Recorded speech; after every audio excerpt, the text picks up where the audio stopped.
When we solve logarithmic equations, we often do that by converting from a logarithmic form to an exponential form. So in order to do that, let's look at our first example where we have the log base 2 of 8x plus 9 equals 5. So let's use what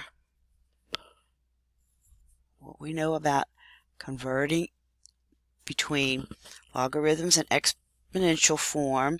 So this says that 2 raised to the 5th power equals our argument. So 2 to the 5th equals 8x plus 9. Now if we put in our calculator 2 raised to the 5th power, we know that that is 32. So now we have a simple linear equation to solve. We subtract 9 from both sides, and that gives us 23 equals 8x. And then when we divide both sides by 8, we have that 23 over 8 is equal to x. And we can check that. Is it true that log base 2 of 23 over 8 times 8 plus 9 is equal to 5? And 23 over 8 times 8 gives me 23. 23 plus 9 is 32. So is it true that 2 to the 5th power equals 32? And it is. So we know we have a correct solution. Now let's look at another example. So here our variable is not in the argument, but on the other side of our equal sign.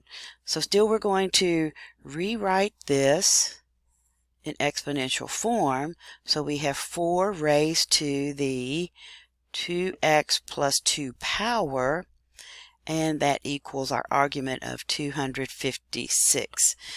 Now in a previous video we talked about how the first strategy to try to use is can I change bases? Can I rewrite 256 as a power of 4? Well, 4 times 4 is 16, times 4 is 64, times 4 is 256. So that means I can rewrite this as 4 raised to the 2x plus 2 power equals 4 raised to the 4th power. So then, since my bases are the same, I set my exponents equal to each other. Subtract 2 from both sides, and we find that x equals 1. And we'll check our solution.